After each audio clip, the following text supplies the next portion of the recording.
Amis de la revue de presse, bonjour et merci d'exister. Nous ouvrons cette édition par l'actualité nationale avec un événement historique au Bénin. Le Kataklè est de retour au pays. Après plus de 130 ans d'absence, le Kataklè, siège royal du Dahomey, figure parmi les œuvres pillées à l'époque coloniale. Il a officiellement été restitué au Bénin ce mardi 13 mai 2025 lors d'une cérémonie au palais de la Marina à Cotonou.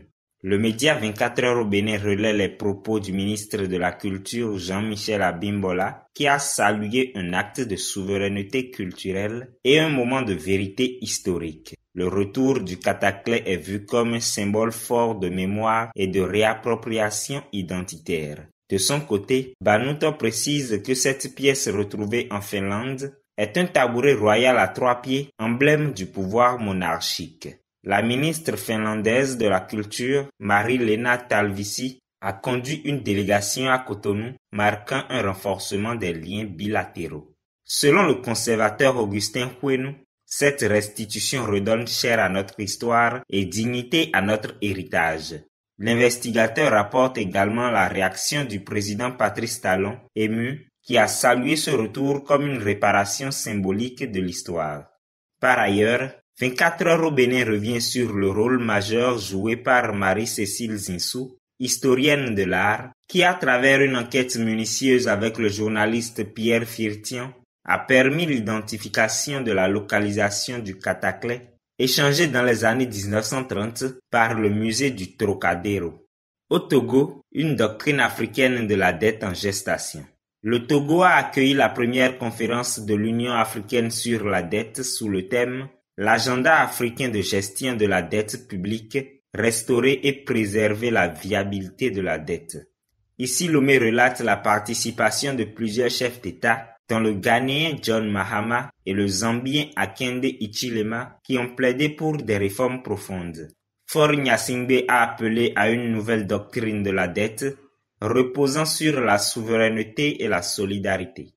Selon Abidjan.net, la déclaration de Lomé appelle à l'annulation des dettes insoutenables, la création de l'Institut monétaire africain, la mise en place du mécanisme africain de stabilité financière et l'instauration d'une convention cadre de l'ONU sur la dette souveraine.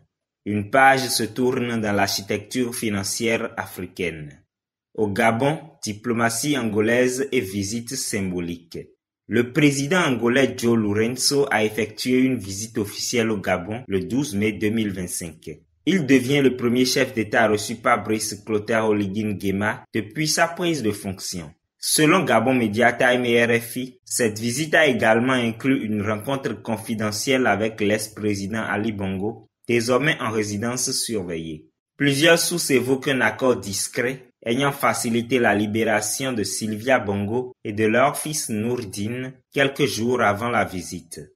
En Côte d'Ivoire, Tidjane Thiam reconduit à la tête du PDCI. Tidjane Thiam a été réélu à la tête du PDCI avec 99,77% des voix lors d'un congrès extraordinaire le 14 mai. Jeune Afrique rapporte que cette manœuvre politique visait à contrer une procédure en justice initiée par Valérie Yapo sur sa nationalité. Même si cette réélection le renforce, elle ne met pas fin aux incertitudes autour de sa candidature à la présidentielle. RFI et France 24 confirment que le dossier reste insensible. Au Mali, dissolution des partis politiques. Jeune Afrique et CNews.com rapporte que la junte au pouvoir a dissous les partis politiques par décret en date du 13 mai 2025. Le gouvernement de transition parle d'une abrogation de la charte des partis tout en niant toute atteinte au multipartisme. Cependant, les réunions politiques sont désormais interdites sur toute l'étendue du territoire et les partis ne peuvent plus se réclamer d'aucune légitimité politique. La Guinée vers une présidentielle en décembre. Le Premier ministre Amadou Ouriba a annoncé que les élections pourraient se tenir en décembre 2025.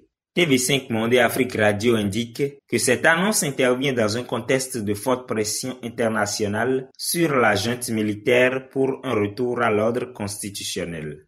Un référendum est prévu pour le 21 septembre prochain. C'était votre revue de presse. Merci de m'avoir suivi et à très bientôt pour une nouvelle édition. Mathias Lokonde, coach, journaliste et réalisateur à Coaching TV.